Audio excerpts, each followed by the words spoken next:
Hi dears, welcome to MS solution. ഇനി എന്തൊരു വേറെ സൊല്യൂഷൻ മക്കളെ. ഈ ജുനിസാർ വന്നിരിക്കുക നമ്മുടെ 4th ചാപ്റ്റർ വെറും 20 മിനിറ്റിൽ നമ്മൾ പഠിക്കാൻ പോവാ. അപ്പം നേരെ സംസാരത്തിലേക്കൊന്നും പോകണ്ട, നേരെ നമുക്ക് എന്താവാം ചാപ്റ്ററിലേക്ക് പോവാം.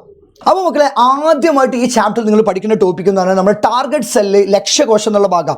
അതായത് എല്ലാ ഹോർമോൺസും എല്ലാ കോശങ്ങളിലും എന്താവില്ല, പ്രവർത്തിക്കൂല. അതായത് all hormones do not functions in all cell. അതായത് എല്ലാ ഹോർമോണുകളും എല്ലാ കോശങ്ങളിലും പ്രവർത്തിക്കൂല.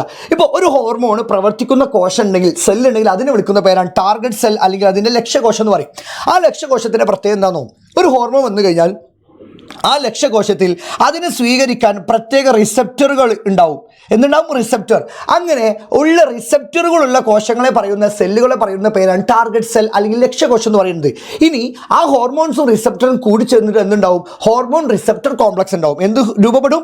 Hormone receptor complex. ഈ ഹോർമോൺ റിസപ്റ്റർ കോംപ്ലക്സ് എന്ന് ചോദിച്ചു കഴിഞ്ഞാൽ കൺട്രോൾ ആക്ടിവിറ്റീസ് ഇൻസൈഡ് സെൽ. അതായത് ആ സെല്ലിൻ്റെ ഉള്ളിലുണ്ടാവുന്ന എല്ലാ പ്രവർത്തനങ്ങളും, എല്ലാ ആക്ടിവിറ്റികളും കൺട്രോൾ ചെയ്യുന്ന ആരാ? ഹോർമോൺ റിസപ്റ്റർ കോംപ്ലക്സാണ്. ഇത് നമ്മൾ ഡീറ്റെയിൽ ആയി പറഞ്ഞതാണ്, സെറ്റാണല്ലോ. ഇനി നമ്മൾ ഓരോ പ്ലാന്റ്സ് ഹോർമോൺസിനെ കുറിച്ചാണ് പറയുന്നത്. പ്ലാന്റ്സ് ഹോർമോൺസുകൾ പ്രധാനമായിട്ടും 5 എണ്ണമാണ്. ഇനി ആ സാറ് പറയുന്ന എല്ലാ ഹോർമോൺസിനും ഈ ഫംഗ്ഷൻസ് എൻ്റെ മക്കൾ ഓർത്തിരിക്കണം.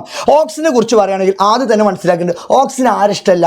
സൺലൈറ്റ്, സൂര്യപ്രകാശത്തിന് ഇഷ്ടമല്ല. ഇപ്പം ഒരു ചെടിയുടെ ഏറ്റവും എൻഡിലാണെന്നുണ്ടാവുക ഓക്സിജൻ കാണുക. ഇപ്പം സൺലൈറ്റ്, സൂര്യപ്രകാശം നേരെയാണെങ്കിൽ ഓക്സിജൻ എല്ലാ ഭാഗത്തേക്കും ഈക്വലി എന്താവും? ഡിസ്ട്രിബ്യൂട്ട് ചെയ്യും. ഇനിയിപ്പോൾ ഈ ചെടി നോക്കടാ, ഇവിടെയാണ് സൺലൈറ്റ് വരിക. അപ്പോൾ ഈ ഓക്സിജനൊക്കെ ഇതിൻ്റെ ഓപ്പോസിറ്റ് സൈഡിലേക്ക് പോയിട്ട് ഇവിടുത്തെ സെല്ലുമായി കൂടി ചേർന്ന് ഹോർമോൺ റിസപ്റ്റർ കോംപ്ലക്സ് ഉണ്ടാവും. അങ്ങനെ ഇവിടെ നല്ലോണം വളർന്നിട്ട് ഇവിടെ വളരാതെ നിൽക്കുമ്പോൾ സ്വാഭാവികമായിട്ടും ഇവിടെ കട്ടി കൂടിയിട്ട് എന്താവും? ബെൻഡാവും. അപ്പോൾ ഈ ഒരു ഭാഗം എൻ്റെ മക്കൾ നോക്കിയിരിക്കണം. ഇത് ഇമ്പോർട്ടൻ്റ് ആണ്, സമഗ്രയുടെ ക്വസ്റ്റ്യൻ പേപ്പറിൽ കണ്ടിട്ടുണ്ട്. ഈ ഭാഗത്തിൻ്റെ ഈ നോട്ട്സുകൾ എൻ്റെ മക്കൾ നോക്കിയിരിക്കണം. ഇത് തന്നെയാണ് ഇനി ഓരോ ഹോർമോൺസിൻ്റെ ഫംഗ്ഷൻസ്. അതായത് ഈ ഓക്സിൻ എന്ന ഹോർമോൺ നിങ്ങൾ ഇത്ര മനസ്സിലാക്കിയേക്കാം. ഓക്സിൻ്റെ പ്രത്യേകത ഏത് ചെടിയുടെയും നീളം വർദ്ധിപ്പിക്കാനാണ്. അതായത് കാണ്ഡത്തിൻ്റെ നീളം കൂട്ടുകയും പാർശ്വമുകുളങ്ങളുടെ വളർച്ച എന്താവുന്നു? ഇവർ തടയും ചെയ്യും. അതായത് increase the length of system and inhibit the lateral bud. Lateral bud എന്ന് പറഞ്ഞാൽ ഈ സൈഡിൽ ഉണ്ടാവുന്ന സാധനമല്ലേ, ഇതിൻ്റെയൊക്കെ വളർച്ച എന്താവും? കുറക്കും. അതേപോലെ സ്റ്റെമ്മ്, ഈ കാണ്ഡത്തിൻ്റെ വലുപ്പം എന്താവും? കൂട്ടും. അതായത് നീളം കൂട്ടാനാണ് സഹായിക്കുന്നതാണ് ഓക്സിൻ. അതേപോലെ തന്നെ regulate tropic movements. Tropic movements എന്ന് അറിയാലോ, സൂര്യപ്രകാശം, സൺലൈറ്റ് ഉണ്ടെങ്കിൽ ആ സൺലൈറ്റിൻ്റെ ദിശയിലേക്ക് എന്താവും? ചെടി വളരും. അതേപോലെ ഗ്രാവിറ്റിക്ക് അനുസരിച്ചാണ് വേര് വളരുക. അങ്ങനെ ട്രോപ്പിക് മൂവ്മെൻറ്റ്സ് എന്ന് പറഞ്ഞാൽ ഇപ്പം സൺലൈറ്റിൻ്റെ ഒക്കെ ഡയറക്ഷനിൽ എന്താവും? ചെടി ഇങ്ങനെ വളരും, നമുക്ക് രാവിലെ കാണാൻ പറ്റും. ഇതൊക്കെ റെഗുലേറ്റ് ചെയ്യുക, ഇതൊക്കെ ഒരു പരിധി വരെ എന്താവണമെന്ന് നിയന്ത്രിക്കുന്നത് ആരാ? ഓക്സിനാണ്. അതേപോലെ പൂക്കളുടെ ഉൽപ്പാദനത്തിന് ഫലരൂപീകരണത്തിന് സഹായിക്കുന്നു. Formation of flowers and fruits. Auxin ഇത് മാത്രം പഠിച്ചാൽ 4 പോയിന്റ്സ്. ഇനി നമ്മൾ അടുത്തതാണ് എന്ത്? സൈറ്റോകിനിൻ. സൈറ്റോകിനെ പറയുകയാണെങ്കിൽ സ്റ്റിമുലേറ്റ് സെൽ ഡിവിഷന്, സെൽ ഡിഫറൻസിയേഷൻ. അപ്പോൾ നിങ്ങൾ പഠിക്കാൻ ഏറ്റവും സിമ്പിളാണ് CCC.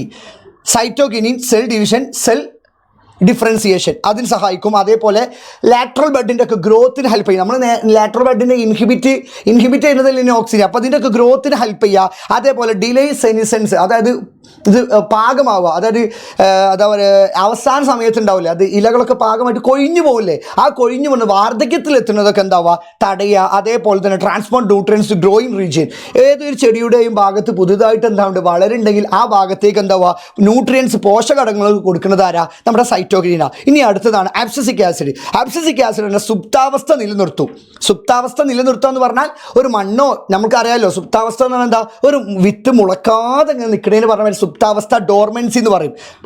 Dormancy of seed until favourable condition arise. അതായത് ഒരു ഫേവറബിൾ കണ്ടീഷൻ, ഒരു അനുകൂല സാഹചര്യങ്ങൾ വരുന്നത് വരെ ആ ഡോർമെൻസി കൺട്രോൾ ചെയ്യുന്നത് ആരാ? നമ്മുടെ അബ്സിസിക് ആസിഡ്. അതേപോലെ തന്നെ inhibit the growth of plant part, enable them tide over unfavourable condition. അതായത് അൺഫേവറബിൾ കണ്ടീഷനിലൊക്കെ, അതായത് ഒരു ചെടി വളരാൻ സാഹചര്യങ്ങളില്ലാത്ത സമയത്ത് പുതുതായി ചെടിയുടെ ഏതെങ്കിലും ഭാഗങ്ങൾ വളരുന്നുണ്ടെങ്കിൽ അതൊക്കെ തടയാൻ സഹായിക്കും. അതേപോലെ abscission of mature leaves and fruits. അതായത് പാകമായ ഇലകളും പഴങ്ങളൊക്കെ എന്താവും? പൊഴിക്കുന്നതിനും ആ മരത്തിൽ നിന്ന് വീഴുന്നതിന് കാരണം ആരാണ്? Abscisic acid. ഇനി അടുത്ത ഭാഗമാണ് മക്കളെ ജിബ്ബർലി. നിങ്ങൾ ഓർത്ത് വെക്കേണ്ടത്, കാണ്ഡത്തിലും വേരുകളും കോശവിഭജനത്തെ ഉത്തേജിപ്പിക്കുന്നു. അതായത് stimulate cell division in both stem and Roots. അതേപോലെ തന്നെ ജിബ്ബർലിൻ ബ്രേക്ക് സീ ഡോർമെൻസി. ആ സീ ഡോർമെൻസി എന്ന് എന്താ അറിയാലോ? വിത്ത് മുളക്കാതെ വെക്കുക. ആ വിത്ത് മുളക്കുന്നതിന് പറഞ്ഞ പേരാണ് എന്ത്? ആ മുളക്കം കാരണം ആ ഡോർമെൻസി ബ്രേക്ക് ചെയ്യില്ലേ, അതിന് സഹായിക്കുന്ന ആരാ? ജിബ്ബർലിന. അതായത് സുപ്താവസ്ഥ എന്താക്കുന്നു? ഇല്ലാതാക്കുന്നു. അതേപോലെ ഫലങ്ങൾ, വിത്തുകളുടെയും വളർച്ചയെ ഉത്തേജിപ്പിക്കുന്നു. Stimulate the growth of fruits and seeds. അത് ഓർത്ത് വെക്കണം. ഇനി അടുത്ത എതിൽ എന്ന് പറഞ്ഞാൽ ഇത്രേ ഉള്ളൂ. ഇലകളാവട്ടെ, പുഷ്പമാവട്ടെ, ഫലങ്ങളാവട്ടെ പാകപ്പെടലിനും പഴുക്കുന്നതിനും, അതായത് അതിനൊക്കെ സഹായിക്കുക. അതായത് rolling leaves and fruits, ripen of fruits, അതായത് leads to the ageing of leaves and flowers and ripen of fruits, അതായത് ഇലകളും പഴങ്ങളും പാകമാവാനും പഴങ്ങൾ പൗക്കുന്നതിനൊക്കെ കാരണം ആരാ? എതിരാണ്. ഇത്രയേ ഉള്ളൂ പ്ലാന്റ്സ് ഹോർമോൺസിൻ്റെ ഭാഗം. ഇനി സിന്തറ്റിക് പ്ലാന്റ്സ് ഹോർമോൺസ് ഇമ്പോർട്ടൻ്റ് ആണ്. ഈ 3 ആൾക്കാർ മാത്രമേ ഉള്ളൂ. എന്തിനാണ് ഓക്സിജൻ എന്തിനാണ് ചോദിച്ചു കഴിഞ്ഞാൽ ഇത്രേ ഉള്ളൂ. നമ്മുടെ തണ്ടുകളിൽ വേര്, അതായത് സ്റ്റെമ്മിലൊക്കെ എന്തുണ്ടാവുക? റൂട്ട് ഉണ്ടാവാൻ.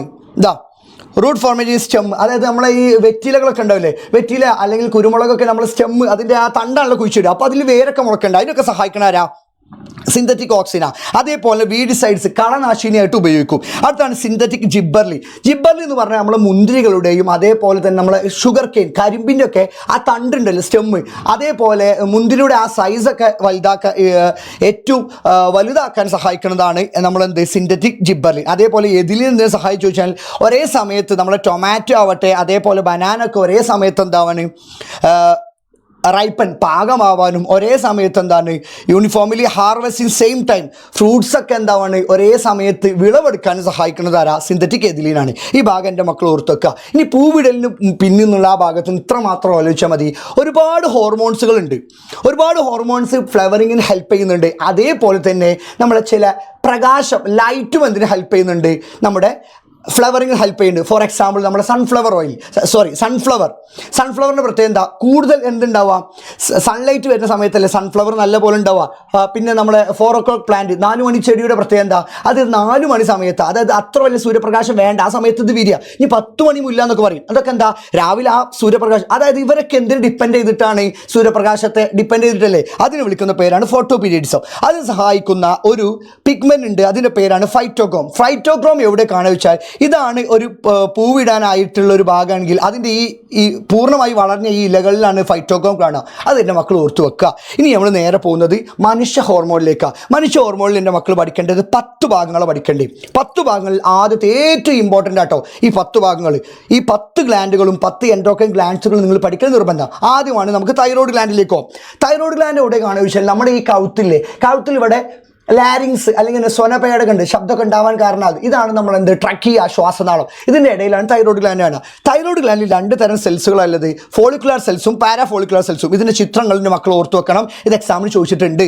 ഫോളിക്കുലാർ സെൽസും പാരാഫോളിക്കുലാർ കോശങ്ങളും, ഫോളിക്കുലാർ സെൽസും പാരാഫോളിക്കുലാർ സെൽസും. ഇനി ഫോളിക്കുലാർ സെൽസ് ഉണ്ടാക്കുന്ന ഹോർമോണിൻ്റെ പേരാണ് തൈറോക്സിൻ. പാരാഫോളിക്കുലാർ ഉണ്ടാക്കുന്നതാണ് കാൽസിറ്റോണിൻ. എൻ്റെ മക്കളോട് ഒറ്റ കാര്യം നമ്മൾ വേഗത്തിലാണ് പറയുന്നത്, റിവിഷനായിട്ട് മാത്രം എൻ്റെ മക്കൾ കാണട്ടോ. തൈറോക്സിനും കാൽസിറ്റോണിനും. ഇനി വല്ല ഫംഗ്ഷൻ. തൈറോക്സിന് 4 ഫംഗ്ഷനാണ്. ഒന്ന് നമ്മുടെ ബോഡിയുടെ കൺട്രോൾ, മെറ്റബോളിസം കൺട്രോൾ ചെയ്യുക, ബോഡി ടെമ്പറേച്ചർ എന്താവുക റെഗുലേറ്റ് ചെയ്യുക, നമ്മുടെ ശരീരത്തിൻ്റെ താപനിലയൊക്കെ ഉണ്ടാവുക അത് നിലനിർത്തുക. അതേപോലെ പുതുതായി ജനിച്ച കുട്ടികൾ, ന്യൂ ബോൺ ബേബീസ്, അതേപോലെ തന്നെ ചിൽഡ്രൻസ്, ഈ കുട്ടികൾക്ക് ബ്രെയിൻ ഡെവലപ്മെൻറ്റിന് മാനസിക വികാസത്തിന് സഹായിക്കുക. അതേപോലെ തന്നെ നമ്മുടെ ഹെൽത്ത്, ഹാർട്ടിൻ്റെയും സ്കിന്നിൻ്റെയും റീപ്രൊഡക്റ്റീവ് സിസ്റ്റം, പ്രത്യുൽപാദന അവയവങ്ങളുടെ വ്യവസ്ഥയുടെയും എന്താണ് ആരോഗ്യം നിലനിർത്തുന്നവരാ തൈറോക്സിന. കാൽസിറ്റോണിൻ എന്ന് പറഞ്ഞാൽ അതിൻ്റെ പേരിൽ തന്നെ ഉണ്ട് കാൽസ്യം. നമ്മുടെ രക്തത്തിലെ കാൽസ്യത്തിൻ്റെ അളവ്, ബ്ലഡിലെ കാൽസ്യത്തിൻ്റെ ലെവൽ എന്താവുക റെഗുലേറ്റ് ചെയ്യുക. ഇനി ഈ തൈറോക്സിൻ്റെ ഉൽപ്പാദനം നമ്മുടെ ബോഡിയിൽ കൂടുകയാണെങ്കിൽ അതിനെ വിളിക്കുന്ന പേരാണ് ഹൈപ്പർ തൈറോയിഡിസം. കുറയുകയാണെങ്കിൽ അതിനെ വിളിക്കുന്ന പേരാണ് ഹൈപ്പോ തൈറോയിഡിസം. അയഡിൻ്റെ ഡെഫിഷ്യൻസി മൂലം നമ്മൾ വേരിയസ് ഡിസോർഡർ ഇവിടെ തൈറോക്സിൻ ഉണ്ടാവാൻ അതിനെ വിളിക്കുന്ന പേരാണ് ഗോയിറ്റർ. ഇതിൽ ഗോയിറ്ററിൻ്റെ സിംറ്റംസ് ചോദിക്കാറുണ്ട്. സ്വെല്ലിംഗ് ഇൻ നെക്ക് റീജിയൻ, അതായത് ഈ ചിത്രം നോക്കുക, ഇതെന്താ ഗോയിറ്റർ. അതായത് നമ്മൾ ഈ നെക്കിൻ്റെ ഭാഗത്ത് എന്തുണ്ടാവുക? സ്വെല്ലിങ്, ഒരു വീർപ്പുണ്ടാവുക, അതായത് വീർക്കുക. അതുപോലെ തന്നെ അത് വിഴുങ്ങാനൊക്കെ സ്വാലോവിനൊക്കെ നമുക്ക് ഡിഫിക്കൽട്ട് ഉണ്ടാവും. എന്താണ് ഡിഫിക്കൽട്ടി ഇൻ സ്വാലോവിൻ? വിഴുങ്ങാൻ എന്തുണ്ടാവും? ബുദ്ധിമുട്ടുണ്ടാവും ഭക്ഷണങ്ങളൊക്കെ. അത് നോക്കി വെക്കണം. ഇതിൻ്റെ ഓരോ ലക്ഷണങ്ങളും നോക്കി വെക്കണം, നിർബന്ധമാണ്. ഇനി അടുത്തതാണ് നമ്മൾ പാരാതൈറോയ്ഡ് ഗ്ലാൻഡ് പ്രൊഡ്യൂസ് ചെയ്യുന്ന ഹോർമോണിൻ്റെ പേരാണ് പാരാത്തോർമോൺ. ഒരു മനുഷ്യൻ്റെ നോർമൽ കാൽസ്യത്തിൻ്റെ ലെവൽ എത്ര രക്തത്തിൽ ചോദിക്കും. ഒരു മനുഷ്യൻ്റെ രക്തത്തിൽ എത്ര വേണ്ടത്? 9 to 11 mg/dl, 9 to 11 mg/dl ആണ്. ഒരാളെ കാൽസ്യത്തിൻ്റെ ലെവൽ 11 മുകളിൽ 12, 13, 14 ആയി കഴിഞ്ഞാൽ അത് കൂടിയില്ലേ? അപ്പോൾ അത് കുറക്കാൻ ആര് വരും? കാൽസിറ്റോണിൻ വരും. അതുപോലെ തന്നെ കാൽസ്യത്തിൻ്റെ ലെവൽ ഈ 9 ഉള്ളത് 8, 7, 6 കുറവല്ലേ? അപ്പോൾ ആര് വരും? പാരാത്തോർമോൺ വരും. അപ്പോൾ നമുക്ക് നോക്കി വെക്കാം, ഒരാളെ കാൽസ്യത്തിൻ്റെ ലെവൽ കൂടി. ഒരാളെ കാൽസ്യത്തിൻ്റെ ലെവൽ കൂടുമ്പോൾ ആര് വരും? നമ്മൾ തൈറോയ്ഡ് ഗ്ലാൻഡ് പ്രൊഡ്യൂസ് ചെയ്യുന്ന ആര് വരും? കാൽസിറ്റോണിൻ വരും. കാൽസിറ്റോണിൻ വന്നിട്ട് 3 ഭാഗത്തുനിന്ന് കാൽസ്യത്തിൻ്റെയും ഫോസ്ഫേറ്റിൻ്റെയൊക്കെ റീ അബ്സോർപ്ഷൻ പുനരാഗിരണം കുറക്കും. അതായത് കാൽസ്യം കൂടുതൽ കിട്ടുന്ന 3 ഭാഗങ്ങളാണ്. ഒന്ന് കിഡ്നി വൃക്ക, 2 സ്മോൾ ഇൻറ്റസ്റ്റൈൻ ചെറുകുടൽ, 3 നമ്മൾ എല്ല് അസ്ഥികൾ അല്ലെങ്കിൽ ബോൺസ് എന്ന് പറയും. ഈ 3 ഭാഗത്തും ഇപ്പം നമ്മുടെ രക്തത്തിൽ എന്തിൻ്റെ അളവ് കൂടി നിൽക്കുക? കാൽസ്യത്തിൻ്റെ അളവ് കൂടിക്കല്ലേ? അപ്പം 3 ഭാഗത്തുനിന്നും കിഡ്നിന്നും സ്മോൾ ഇൻറ്റസ്റ്റൈനും എല്ലുകളിൽ നിന്നൊക്കെ കാൽസ്യം എവിടേക്ക് വരുന്നത്? നമ്മുടെ രക്തത്തിലേക്ക് വരുന്നത് എന്താവും? തടയും. അത് തന്നെയാണ് നോക്കി കാൽസ്യം ഫോസ്ഫേറ്റ് എന്നിവ രക്തത്തിലേക്ക് പുനരാകിരണം തടസ്സപ്പെടുത്തുന്നു. രക്തത്തിലേക്ക് കാൽസ്യത്തിൻ്റെ ആകിരണം കുറക്കുന്നു. അസ്ഥികളിൽ നിന്ന് കാൽസ്യം ഫോസ്ഫേറ്റ് എന്നിവ രക്തത്തിൽ കയറുന്ന പ്രവർത്തനം തടയുന്നു. Inhibit the mixing of calcium and phosphate from the bones. ഇതന്നെ ഞാൻ പറഞ്ഞത് തന്നെ, കൺസെപ്റ്റ് കറക്റ്റ് മനസ്സിലാക്കിക്കുക. ഇനി കാൽസ്യത്തിൻ്റെ ലെവൽ കുറയുമ്പോൾ ആര് വരും? പാരാത്തോർമോൺ വരും. പാരാത്തോർമോൺ വന്നിട്ട് ഇതിൻ്റെ ഒക്കെ ഓപ്പോസിറ്റ്. നേരത്തെ കാൽസ്യം ഫോസ്ഫേറ്റ് ബ്ലഡിലേക്ക് വരുന്ന തടയാണെങ്കിൽ ഇവരെന്താകും? സ്റ്റിമുലേറ്റ് ചെയ്യും. Accelerate the reabsorption of calcium phosphate to blood. ബ്ലഡിലേക്ക് കാൽസ്യം ഫോസ്ഫേറ്റ് വരുന്നത് എന്താവും? ആക്സിലേറ്റ് ചെയ്യും. അതേപോലെ accelerate absorption of calcium in ബ്ലഡിൽ കൂടുന്നത് എന്താവും? ഇൻക്രീസ് ചെയ്യും. അതേപോലെ നമ്മുടെ കാൽസ്യം ബ്ലഡുമായിട്ട് മിക്സ് ചെയ്യുന്നത് എന്താവും? സ്റ്റിമുലേറ്റ് ചെയ്യും, വേഗത്തിലാക്കും. അങ്ങനെ എന്താവും? ബ്ലഡിൽ കാൽസ്യത്തിൻ്റെ ലെവൽ കൂട്ടും. അപ്പോൾ കൂടുമ്പോൾ ആര് വരും? കുറക്കാൻ കാൽസ്യത്തോണിനും, കുറയുമ്പോൾ ആര് വരും? പാരാത്തോർമോൺ വരും. ഓർത്തു വെക്കുക. ഇനി അടുത്തതാണ് നമ്മുടെ പാങ്ക്രിയാസ്. പാങ്ക്രിയാസിൽ നോക്കുന്ന സമയത്ത് പാങ്ക്രിയാസിൽ 2 തരം കോശങ്ങൾ, 2 തരം സെൽസ് ഉണ്ട്. ആൽഫ സെല്ലും ബീറ്റാ സെല്ലും. ആൽഫ സെൽ ഉണ്ടാക്കുന്ന ഹോർമോണിൻ്റെ പേരാണ് ഗ്ലൂക്കഗോണും, ബീറ്റാ സെൽ ഉണ്ടാക്കുന്ന ഹോർമോണിൻ്റെ പേരാണ് ഇൻസുലിനും. ഒരു മനുഷ്യൻ്റെ നോർമൽ FBS, അതായത് ഒരു മനുഷ്യൻ്റെ നോർമൽ ബ്ലഡ് പ്രഷർ ഷുഗർ എത്ര ചോദിച്ചു കഴിഞ്ഞാൽ, നമ്മുടെ രക്തത്തിൽ എത്രയാണ് ഷുഗർ വേണ്ടത് ചോദിച്ചു കഴിഞ്ഞാൽ 70 to 100 mg/d. ഒരാളെ ഗ്ലൂക്കോസ് ലെവൽ കൂടി, നിങ്ങൾ ഇത്ര പഠിച്ചാൽ മതി. ഗ്ലൂക്കോസിൻ്റെ ഭാഗത്ത് കൂടുമ്പോൾ കുറക്കാൻ ഇൻസുലിൻ, കുറയുമ്പോൾ കൂട്ടാൻ ഗ്ലൂക്കഗോൺ. കൂടുമ്പോൾ കുറക്കാൻ ഇൻസുലിൻ, കുറയുമ്പോൾ കൂട്ടാൻ ഗ്ലൂക്കഗോൺ. ഇപ്പോൾ ഒരാൾ 70, 100, 101, 102, 103 ആയി. കൂടിയില്ലേ? കൂടുമ്പോൾ കുറക്കാൻ ആരെ വരിക?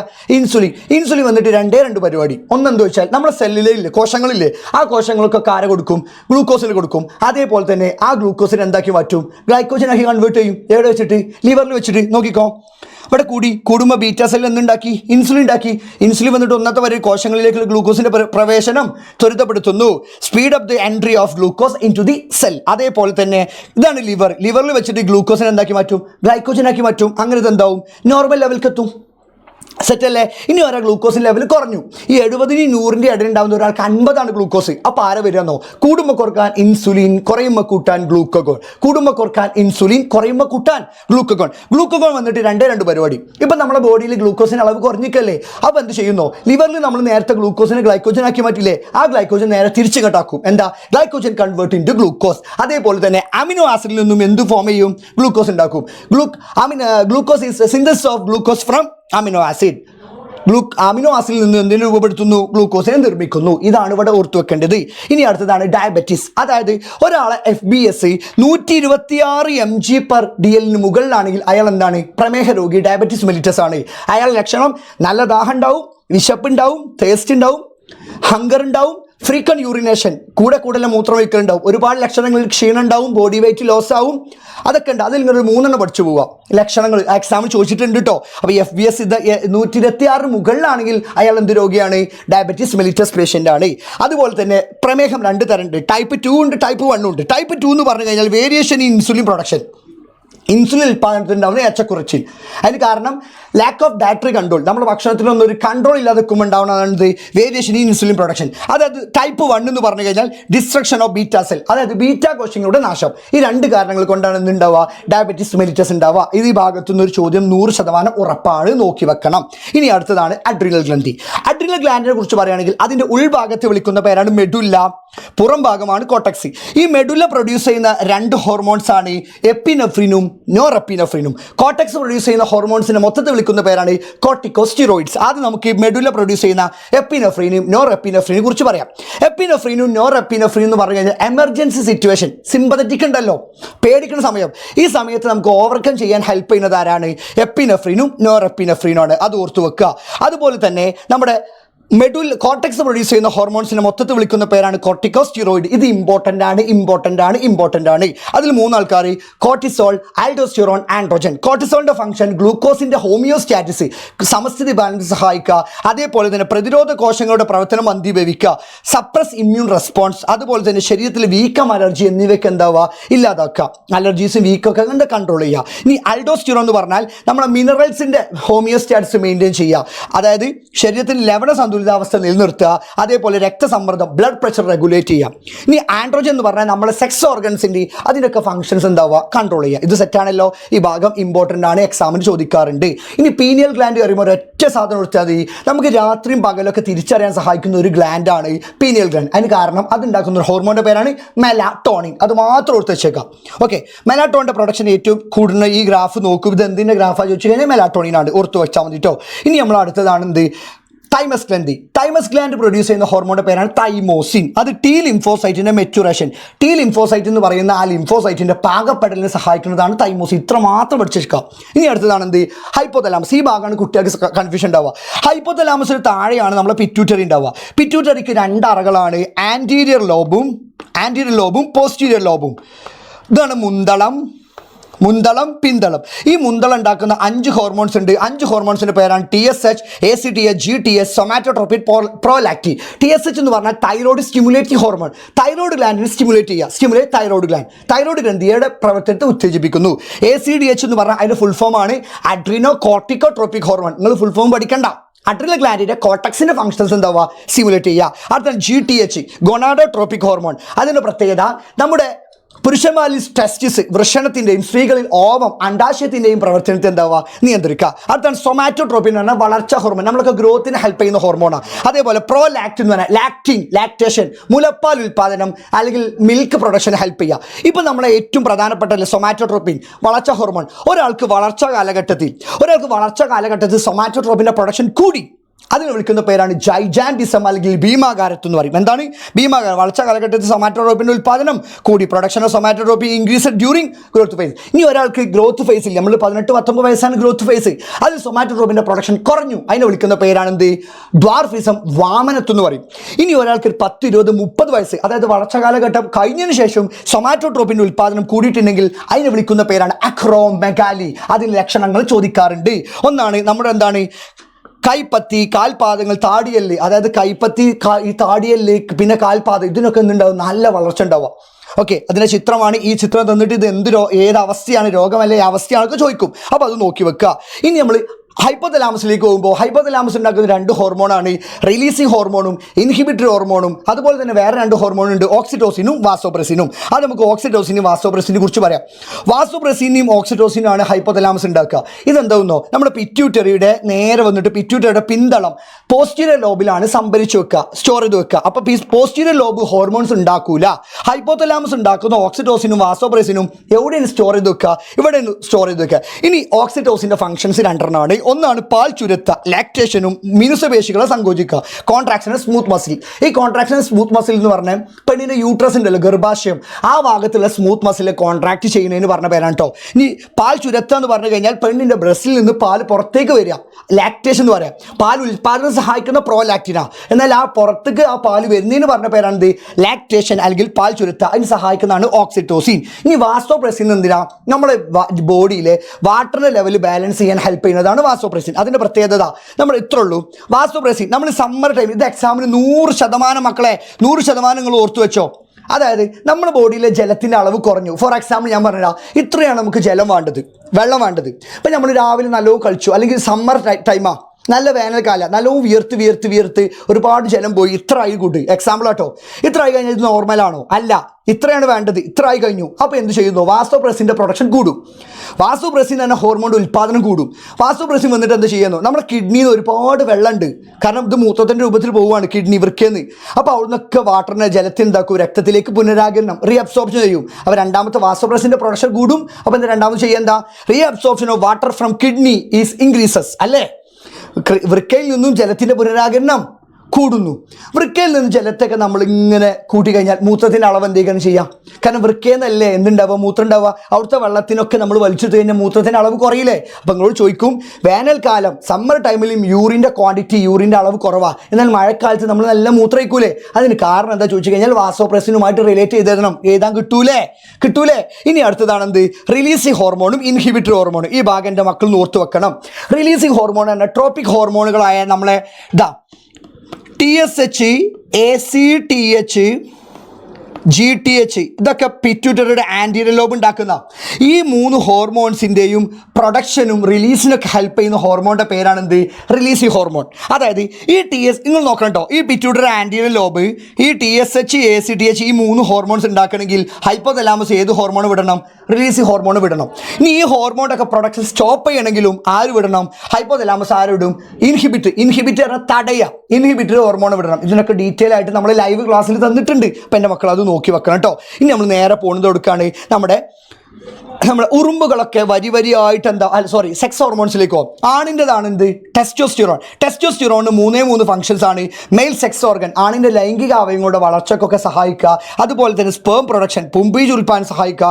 സെക്കൻഡറി സെക്ഷൽ ക്യാരക്ടർ, അതായത് ആണിൻ്റെ ശരീരത്തിൽ രോമങ്ങൾ ഉണ്ടാവുക, മീശ താടി വളരുക, ശബ്ദം മാറുക, ഇതൊക്കെ സെക്കൻഡറി സെക്ഷൽ ക്യാരക്ടർ. ഇതിനൊക്കെ കൺട്രോൾ ചെയ്യുന്നതാരാ? ടെസ്റ്റോസ്റ്റിറോണാണ്. ഇനി അടുത്ത പെണ്ണുങ്ങളാണ് ഈസ്ട്രോജനും പ്രൊജസ്റ്റിറോണും. ഈസ്ട്രോജനും പ്രൊജസ്റ്റിറോണിലും കോമൺലി നമുക്ക് പറയാൻ പറ്റും മെൻസ്ട്രൽ സൈക്കിൾ, ആർത്തവ ചക്രം ഉണ്ടാവുക, നിലനിർത്തുക. അതേപോലെ അണ്ടോൽപാദനം, പിന്നെന്താ സ്ത്രീകളുടെ ലൈംഗിക സെക്സ് ഓർഗൻസിൻ്റെ ഒക്കെ ഡെവലപ്മെൻറ്റിന്, അതേപോലെ ദ്വിതീയ ലൈംഗിക സവിശേഷതകൾ, പെണ്ണുങ്ങളുടെ ശരീര മാറ്റങ്ങൾ ഉണ്ടാവില്ലേ, ബ്രസ്റ്റിൻ്റെ ഭാഗം ഇൻക്രീസ് ചെയ്യുക, ശരീര ബോഡി സ്ട്രക്ചറൊക്കെ മാറൂലേ, അതിനൊക്കെ സഹായിക്കുന്ന ഈസ്ട്രോജനാണ്. അതുപോലെ ഭ്രൂണത്തെ ഗർഭാശയത്തിൽ നിലനിർത്തുക, ഫീറ്റസിനെ അവിടുത്തെ യൂട്രസിൽ മെയിൻറ്റെയിൻ ചെയ്യുന്നത് ആരാണ്? പ്രൊജസ്റ്റിറോണ. ഈ ഭാഗം എൻ്റെ മക്കൾ നോക്കിയിരിക്കണം. ഇനി അടുത്തതാണ് ഫിറമോൺസ്. ഫിറമോൺസ് പറയുമ്പോൾ ഉറുമ്പങ്ങളൊക്കെ ലൈനായിട്ട് പോകുന്നുണ്ട്. നമ്മുടെ തേനീച്ചകളൊക്കെ കോളനികളായിട്ട് കൂട്ടം കൂട്ടിയാൽ താമസിക്കുന്നത്, ചിതലുകളൊക്കെ കൂട്ടം കൂട്ടി താമസിക്കാൻ കാരണം എന്ത് ചോദിച്ചു കഴിഞ്ഞാൽ നിങ്ങൾ പറയണം ഫിറമോൺസ് ആണ്. Pheromones are the chemical substances that are secreted by organs their immediate surrounding to facilitate communication with the same species. അതായത് ചില ജീവികൾ അതേ സ്പീഷീസിൽ പെട്ട, ഉറുമ്പാണെങ്കിൽ ഉറുമ്പിൽ അവരെന്താവും ആശയവിനിമയങ്ങൾക്ക് വേണ്ടി, കമ്മ്യൂണിക്കേഷന് വേണ്ടി സറൗണ്ടിങ് ചുറ്റുപാടിലേക്ക് എന്താവും ചില രാസവസ്തുക്കൾ ഉണ്ടാക്കും. ആ രാസവസ്തുക്കളെ വിളിക്കുന്ന പേരാണ് ഫിറമോൺ. ഈ ഫിറമോണുകൾക്ക് എക്സാമിന് ചോദിക്കാൻ ചാൻസ് കൂടുതലാണ്. കാരണം പുതിയ ടെക്സ്റ്റ് ബുക്കിൽ പുതുതായി വന്ന സാധനമാണ്. ഒന്നാണ് ടെറിറ്റോറിയൽ ഫിറമോൺ. നിങ്ങളോട് ചോദിക്കും ഫിറമോൺ എന്താണെന്ന് ചോദിക്കും, അതിന് എക്സാമിൽ ചോദിക്കും. ഈ 5 ഒരു 3 പഠിച്ചു പോകും. ഒന്നാണ് ടെറിറ്റോറിയൽ ഫിറമോൺ, ഡിറ്റർമൈൻ ടെറിറ്ററി, അതായത് വാസസ്ഥലത്തിൻ്റെ പരിധി മനസ്സിലാക്കാൻ. അടുത്തതാണ് അഗ്രിഗേഷൻ, ഭക്ഷണത്തിൻ്റെ ഫുഡ് അവൈലബിലിറ്റി മനസ്സിലാക്കാൻ. അതേപോലെ അലാം, അപായം മനസ്സിലാക്കാൻ. നമ്മളൊക്കെ ഒരു ഉറുമ്പ് നടക്കുന്ന സമയത്ത് നമ്മൾ കൈ വെച്ചു, അപ്പോൾ ഓലെന്താവും അവിടെ അലാം ഫിറമോൺ ഉണ്ടാക്കുക. അതേപോലെ ട്രയൽ ഫിറമോൺ, അതായത് ഓൽക്കെന്താണ് സഞ്ചാരപാത, ട്രയൽ എന്താണ് മേക്ക് ചെയ്യാൻ. അതേപോലെ സെക്സ് ഫിറമോൺ, അട്രാക്ട് മേറ്റ്, ഓലെ ഇണകൾ എന്താക്കാൻ, ഓൾക്ക് അട്രാക്ട് ചെയ്യാനാണ്. ഇനി മെൻ്റൽ ഹെൽത്ത് തന്നെ ലാസ്റ്റത്തെ ഒരു ചെറിയൊരു ഭാഗമുള്ളൂ. അപ്പോൾ ഇത്രേ ഉള്ളൂ നമ്മുടെ ചാപ്റ്റർ. അപ്പോൾ എൻ്റെ മക്കൾ 4th ചാപ്റ്റർ ഏറ്റവും കംപ്ലീറ്റ് ആയി പഠിക്കണം. പിന്നെ അതുപോലെ തന്നെ ഈ ചാപ്റ്ററിൽ വരുന്ന എല്ലാ പ്രെഡിക്റ്റഡ് ക്വസ്റ്റ്യൻസ് ആയിട്ട് സാറ് കൃത്യം നമ്മുടെ ബുധനാഴ്ച കൃത്യം 7 മണിക്ക് വരുന്നുണ്ട്. അപ്പോൾ എൻ്റെ മക്കളെല്ലാവരും അവിടെ കാണണം. നമുക്ക് 5 ചാപ്റ്റേഴ്സിൻ്റെയും ഏറ്റവും പ്രെഡിക്റ്റഡ് ക്വസ്റ്റ്യൻസ് ആയിട്ട് സാറ് വരുന്നതായിരിക്കും. അപ്പോൾ അവിടെ വെച്ച് കാണാം മക്കളെ. Okay, by.